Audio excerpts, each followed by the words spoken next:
먼저 우리가 이제 로렌츠 곡선 진위계수 10분의 5분의 맥킨슨지 달슨지수가 있죠. 그래서 뭐 다 잘 나와요. 다 수치 비교하는 건 다 잘 나오고, 그다음에 얘는 계산 문제입니다. 맥킨슨 지수는 계산 문제로 출제가 됩니다. 이랬어요? 그래서 한번 보시는데 1번 로렌츠 곡선이 있겠죠? 로렌츠 곡선입니다. 자, 로렌츠 곡선은 이걸 할 때 먼저 우리가 가정을 좀 하나 하고 들어가면 좋은 게 요쪽 문제 풀 때 좀 간단한 가정이 이런 거겠죠? 우리가 100달러가 있는 소득이 있는 국가가 있다. 그리고 100가구가 존재한다고 합시다. 100가구라고 하셔도 되고요. 100인이라 사람이니까 인으로 할까요? 100사람이 있다고 한번 가정을 해볼게요. 그죠? 되게 유식해 보이지 않습니까? 뭐 영어도 같은 것도 쓰고 한자도 쓰고, 그죠? 그러면 완전 평등하다. 완전 평등하다.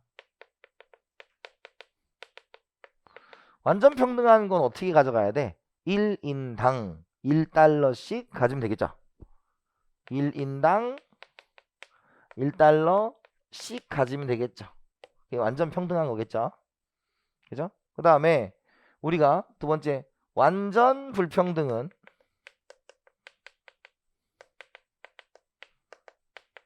한 명이 얼마를 가지고 있다? 100달러를 가지고 있다. 한 명이 100달러를 가지고 있다. 그 다음에 99명은 0달러를 가지고 있다라는 거죠. 그럼 완전 불평등한 거죠. 그래서 요 전제 조건을 조금 깔고 가시면, 요 전제 조건을 좀 깔고 가시면 생각보다 간단하게 풀릴 수가 있습니다. 요 조건을 좀 가지고 가시면 생각보다 간단하게 해결이 될 수 있다라는 거예요. 그러면 로렌츠 곡선에서 첫 번째 우리가 이제 요거의 그래프는 어떻게 그리냐면 이렇게 그립니다. 이렇게 그려요. 여기 0이고요. 여기가 100%입니다. 0이고 100%가 된다라는 거예요. 그죠? 0이고 100%, 0이고 100%. 그래서 여기는 뭐냐면 이쪽이 인구의 누적 비율입니다. 누적 비율. 인구의 누적 비율이고요. 그 다음에 여기는 뭐야? 소득의 누적 비율입니다. 인구의 누적 비율과 소득의 누적 비율 이렇게 표현을 한 겁니다. 인구의 누적 비율, 소득의 누적 비율. 동그라미가 뭐예요? 누적이에요. 누적입니다. 그러면 우리가 완전 평등할 때를 가정해 볼게요. 한 명이 1달러를 가지겠죠? 그럼 두 명이 몇 달러 가져? 2달러를 가질 거예요. 세 명은 뭐야?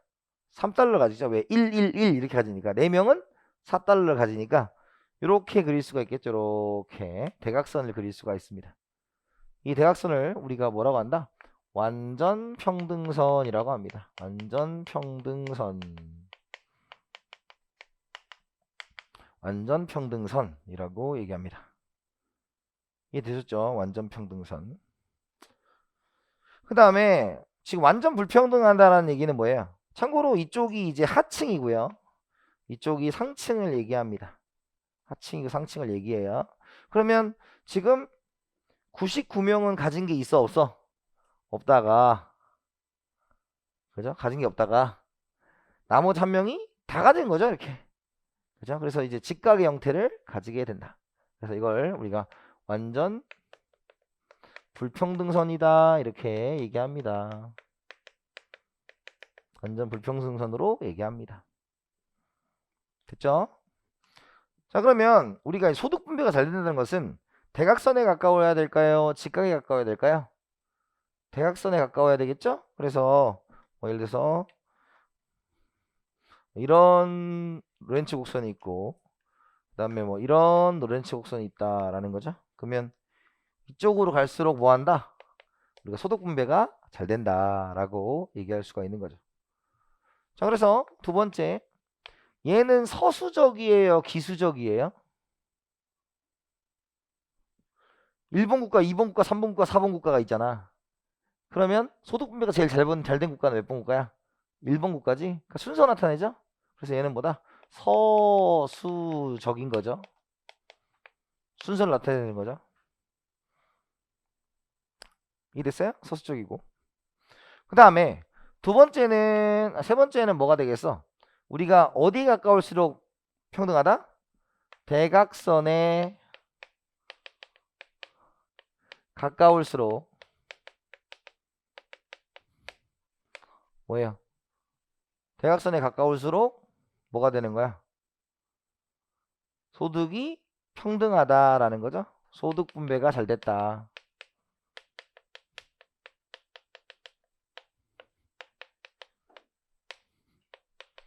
대각선에 가까울수록 소득 분배가 잘 된다. 이런 뜻이죠. 근데 얘가 가지고 있는 단점이 하나 있어요. 자, 이런 경우에. 자, 예를 들어서 이런 오렌지 곡선이 있고 이런 오렌지 곡선이 있습니다. 그죠? 그럼 누가 소득 분배가 잘 됐어요? 모른다. 그죠? 그래서 우리가 교차 시 판단이 어렵다라는 거게 돼요. 교차 시 판단이 어렵다. 그게 이제 뭐예요? 로렌츠 곡선의 단점이 되겠죠. 시험 문제는 뭐가 물어보겠어요? 세 개 물어봐. 소수적이냐? 대각선에 가까워서 좋다. 그 다음에 교차 시 어렵다. 귀기 어렵다. 이 세 가지 정도를 출제하는 게 로렌츠 곡선입니다. 이해됐어요? 그게 이제 로렌츠 곡선이 되겠고요. 자, 근데 이제 로렌츠 곡선이 가지고 있는 또 단점이 하나가 있죠. 뭘까요? 예를 들어서 우리가 파란색 국가와 초록색 국가가 소득 분배가 누가 잘 된 건 알겠어? 파란색이 잘 된 건 알겠다 이거야. 근데 얼만큼의 차이가 나는지는 이걸로 알 수가 있어요, 없어요? 없죠. 뭔가 수치화가 안 돼 있고 순서만 매기는 느낌이죠. 그러니까 우리가 이걸 이제 우리가 뭘로 바꾼다? 진위계수로 바꾸는 거예요. 진위계수. 자, 근데 요 조건 안 지울게요. 이 조건은 계속 써야 되니까. 그래서 두 번째가 진위계수가 됩니다. 진위계수. 그죠? 진위계수는 이제 이렇게 하는 겁니다. 똑같이 로렌츠 곡선을 이용하는데요. 여기가 인구의 누적 비율이고 소득의 누적 비율인 건 똑같이 아시겠죠? 그러면 여기가 뭐예요? 여기가 완전 평등선이죠. 그러면 이렇게 이제 알파가 평등 면적이야, 불평등한 면적이야? 불평등한 면적이죠. 이제 왜냐면 얘가 이렇게 가야지 없어지는 거 아니야. 그래서 얘가 불평등 면적이고 얘가 이제 베타가 있는 거죠. 그래서 진위계수는 1번 공식은 어떻게 하는 거다? 공식은 알파 플러스 베타분의 알파 이렇게 가는 겁니다. 선생님 저는 A, B로 쓰고 싶습니다. 뭐 좋으실 대로 하십시오. 전혀 중요한 포인트가 아닙니다. 이 재정학 객관식에서는. 이해됐어요? 자, 그 다음에 두 번째, 그러면 우리가 완전 평등할 때와 완전 불평등할 때를 한번 볼게요. 완전 평등할 때는 이 초록색이 지나는 곳이 어디로 가야 돼? 이렇게 딱 붙어야 되겠죠? 그러니까 불평등 면적인 알파가 존재하겠어, 안 하겠어? 안 할 겁니다. 그래서 우리가 0 플러스 베타 분의 0이 되겠죠? 그러니까 뭐가 나와요? 0이 나오게 된다. 그죠? 그 다음에 완전 불평등할 때는 얘가 쫙 붙어가지고 알파가 직각까지 와야 됩니다. 그죠? 그래서 알파 플러스 0분의 알파 해서 뭐가 나옵니까? 1이 나옵니다. 이해되셨죠? 그래서 0과 1의 값을 가지는 거고 당연히 소득 분배가 잘 되려면 어디에 가까워야 돼? 0에 가까울수록 잘 되는 거죠. 그래서 여기서 제일 시험 문제 많이 나오는 건 뭐냐면 수치가 어디에 가까우냐에 따라서 소득 분배가 어떻게 되고 있느냐 요거를 많이 물어봅니다. 이해되셨죠? 그거 체크하시고. 3번이죠. 3번은 아까 로렌츠 곡선이 가지고 있는 단점이 뭐였죠? 로렌츠 곡선은 기수였어, 서수였어? 서수였죠. 근데 얘는 지금 이거 수치화했잖아. 얘는 뭐가 돼? 기수적이라는 것으로 해결이 가능하죠. 기수적입니다. 기수적이죠. 근데 얘가 가지고 있는 단점은 뭐예요? 단점은 소득 분배 상태가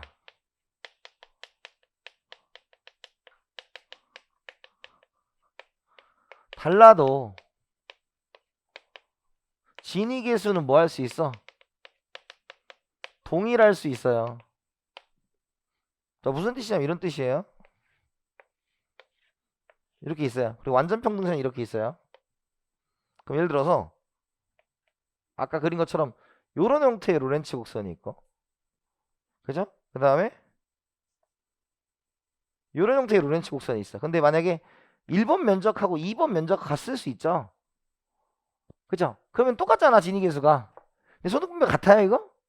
아니잖아. 그렇게 그런 경우도 발생할 수 있습니다. 아시겠죠? 그래서 진위계수는 뭐 정도가 될 것 같고요. 그 다음에 뭐 특정 계층은 모르죠. 그냥 전체적으로 숫자가 크냐 작으냐로 이 나라가 소득 분배가 잘 된 국가냐 안 된 국가냐 뭐 정도로 설명하는 게 끝이지 뭐 그 이상 그 이하도 없다 라고 체크해 두시면 될 것 같습니다. 여기까지가 뭐예요? 진위 계수가 됩니다. 자, 그 다음에 세 번째로 우리가 10분위 분배율하고 같이 할게요. 이건 아예 비교하는 게 좋으니까 5분위 배율을 한번 해볼게요. 10분위 분배율과 5분위 배율이고요. 5분위 배율은 잘 내진 않는데 뭐 얘기가 나온 김에 그냥 같이 써드리는 겁니다. 그래서 10분위 분배율은 우리가 이제 특정 계층을 모른다라는 게 누어의 단점이었어. 진위계수의 단점이었어요. 근데 이 특정 계층 우리가 빈부격차를 볼 때 여기는 뭐다? 상위 20%의 소득의 누적 비율이 되겠죠. 상위 20%가 얼만큼 갖고 있어요? 이런 거죠. 그죠? 그 다음에 하위 40%가 얼만큼 갖고 있어요? 이렇게 얘기하는 게 뭐다? 10분위 분배율입니다. 그죠? 5분위 배율은 하위 20%가 소득을 얼만큼 갖고 있어요? 라는 뜻이에요. 이거 안 쓴 건 요겁니다. 요거 굳이 안 썼어요. 그 다음에 상위 20%가 얼만큼 갖고 있어요? 이런 뜻입니다. 그러니까 저 10분위 분배율하고 5분위 배율하고 차이가 뭐예요? 여기는 상위 계층이 분모에가 있고 얘는 상위 계층이 분자에가 있습니다. 그래서 분자와 분모가 계층이 좀 다릅니다. 이걸 여러분들이 하나 기억해 둘 사항이고요. 그럼 우리가 한번 해볼까요? 완전 평등일 경우 완전 불평등일 경우로 한번 해볼게요. 자, 그럼 이제 이 조건을 다시 여기 조건을 써보는 겁니다. 이 조건을 쓰는 거죠. 그죠? 그러면 완전 평등하면 모두 다 얼마씩 갖고 있어? 1달러씩 갖고 있으니까 20명이 20달러 갖고 있는 거고 40명이 40달러 갖고 있으니까 20분의 40이 되니까 2가 되겠죠? 그죠? 그 다음 여기는 어때요? 똑같이 갖고 있는 거죠? 여기는 20분의 20이니까 1이 되는 거죠? 자, 여기까지 됐어요? 자, 완전 불평등하면 지금 상위가 다 가지고 있는 거지? 여기는 뭐야? 100분의 빵인 거죠? 그럼 어떻게 돼요? 여기는 0이 나오겠죠? 그죠?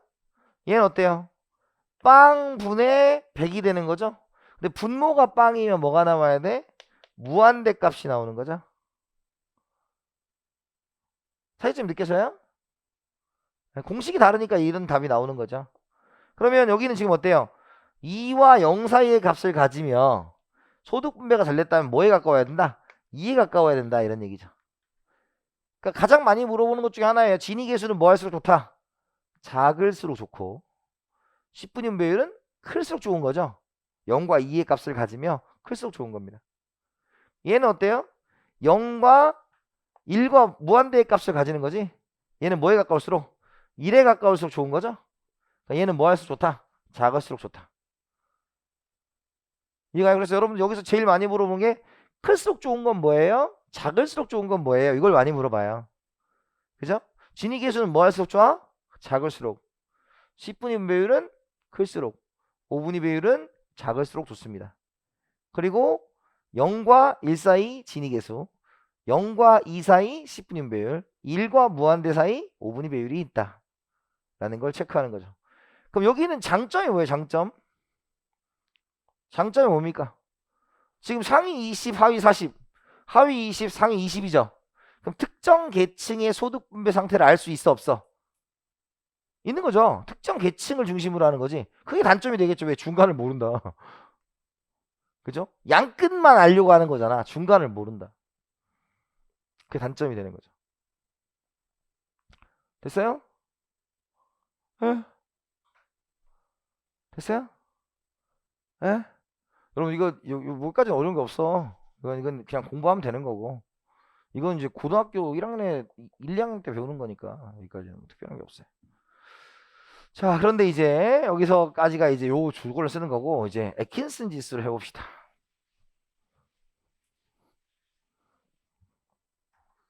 자, 4번 애킨슨 지수입니다.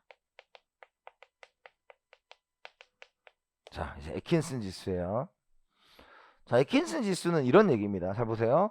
1번이 균등부, 우리가 이제 애킨슨 지수 A는 애킨슨 지수는 1 마이너스 Y 바 Y 2 이렇게 써 있습니다. 그죠? YA, Y 이렇게 쓰고 이렇게 쓰고 뭐 다 써요. 근데 책에 있는 걸대로 쓸게요, 그냥. 왜냐면 이렇게 이게 더 이해가 좀 이게 좀 더 이해가 쉬울 것 같네요. 자, 우리가 A를 우리가 뭐라고 하냐면 평균 소득이라고 합니다. 평균 소득이라고 하고요. 그 다음에 A2를 뭐라고 하냐면 균등 분배 대등 소득이라고 해요. 자, 이제 좀 말이 어렵죠? 균등 분배 대등 소득. 그러면 여기서 이제 요 얘기를 하는 게 두 번째가 이제 뭐가 있냐면 우리 균등 분배 대등 소득이 뭐냐?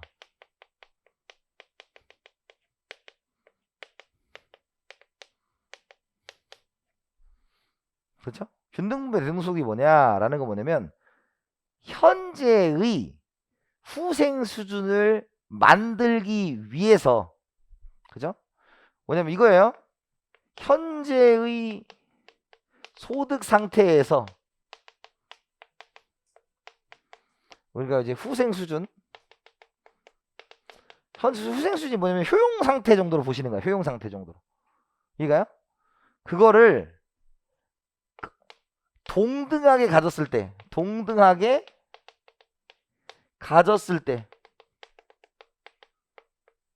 그 후생 수준을 갖고 오는 겁니다. 뭔 말인지 안 되죠? 이해가 될 리가 없잖아. 자, 그럼 예시를 들어볼게요. 자, 여기는 사회 후생 함수가 필요해. 왜? 여기 지금 뭐가 있으니까 후생 수준이라는 단어를 썼죠. 후생 수준. 그죠? 그러면 예를 들어서 우리 그 사회 후생 수준이 y1 곱하기 y2로 후생 수준이 결정된다고 쳐요. 이게 후생 함수가 이렇게 있다고 쳐요. 그죠? 이거요? 그러면 지금 y1 곱하기 y가 w인데 얘가 만약에 8을 갖고 있고 얘가 만약에 아니죠. 이렇게 하면 되고 우리가 얘가 이제 16을 가지고 있고 얘가 4를 가지고 있다고 칩시다. 그죠? 그럼 평균 소득은 얼마예요? 평균을 구할 줄 모릅니까? 16 더하기 4 나누기 2 평균 얼마야? 10이죠. 이게 평균 소득이에요. 이거요? 선생님 3명 나오면 어떡하나요? 안 나옵니다. 걱정하지 마세요. 2명까지입니다. 그 정도 할 수 있잖아. 그런데 여기 나오는 게 얼마야? 64죠. 그죠? 그러면 64가 16 곱하기 4도 64지만 8 곱하기 8도 64 아니에요? 그럼 이게 뭐예요? 현재 후생 소득 상태 후생 수준을 만들어주는 동등하게 가졌을 때예요. 그걸 우리가 뭐라고 그래? 균등 분배 대등 소득이라고 한다고. 다시 지금 현재 소득 상태는 16과 4로서 주어진 후생 함수가 이렇게 돼 있죠. 그러니까 64라는 후생을 만드는데 64의 후생을 만들려고 이 후생 함수가 똑같이 가졌을 때의 소득을 우리가 뭐라고 한다? 균등 분배 대등 소득을 하는 거라고. 그러니까 여기는 지금 뭐에 의존하는 거예요? 지금 이거는 철저하게 얘에 의존할 수밖에 없어요. 후생함수로 의존할 수밖에 없죠. 그래서 여기는 에킨스 지수 3번은 뭐냐면 3번은 이게 중요한 거야. 그 사회가 어떤 후생함수를 가지고 있느냐에 따라서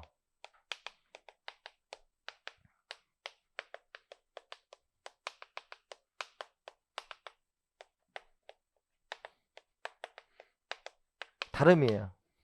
어떤 사회가 후생함수를 어떻게 갖고 있느냐에 따라 다른 거라고. 그 사회에 따라서 달라져요. 에킨슨 지수는. 왜? 그 사회가 공리주의를 채택하든지 이가요? 공리주의를 채택하든지 뭐 평등주의를 채택할 수도 있고 롤스를 채택할 수도 있잖아요. 다 달라요. 다 달라. 그건 좀 이따가 다시 한번 제가 설명을 해드릴게요. 그러니까 지금 에킨슨 지수가 지금 뭐였어? 첫 번째는 에킨슨 지수의 공식이 이건데 우리가 균등분배 대등소득이 뭔지가 좀 이해가 안 되니까 균등분배 대등소득은 뭐예요? 현재의 후생함수를 만족시키는 균등분배에 해당하는 소득이야.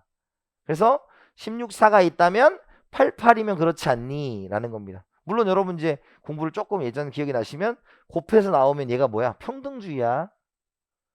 평등주의라고. 이해가요? 평등주의라. 그러니까 평등주의 때는 완전히 똑같이 해야 되잖아요. 뭐 이런 식으로 얘기를 하는 거죠. 이해됐어요? 그러면 4번. 우리가 완전 평등할 때가 있겠죠. 완전 평등. 완전 평등과 이제 뭐가 있어? 완전 불평등이 있겠죠. 완전 평등과 완전 불평등이 존재할 수 있겠죠. 그럼 완전 평등하다면 지금의 가진 평균 소득과 균등 분배 대등 소득이 똑같으면 되겠죠. 지금 가지고 있는 게 균등 분배 대등 소득과 똑같아. 조금이라도 벗어나면 안 돼. 그러면 0이에요. 0. 그죠? 그 다음에 불평등하면 뭐야? 지금 얘가 현저하게 뭐 한 거야? 작은 거겠죠. 그죠? 신경 안 쓴다. 그럼 뭐가 나와? 빵이 나올 수도 있어. 그럼 이제 뭐예요? 1입니다. 1. 0과 1 사이의 값을 가지며 우리가 무엇이다? 0에 가까워서 좋다. 그러니까 이거는 결론은 뭐랑 똑같아? 진위계수랑 똑같아요. 하지만 진위계수와 얘의 차이는 뭐냐면 진위계수는 그냥 이 사회의 분포 상태에 따라서 그냥 구한 것에 불과하고 얘는 뭐예요? 그 사회의 구성원이 어떤 함수를 책정하고 있냐에 따라서 값이 달라져요.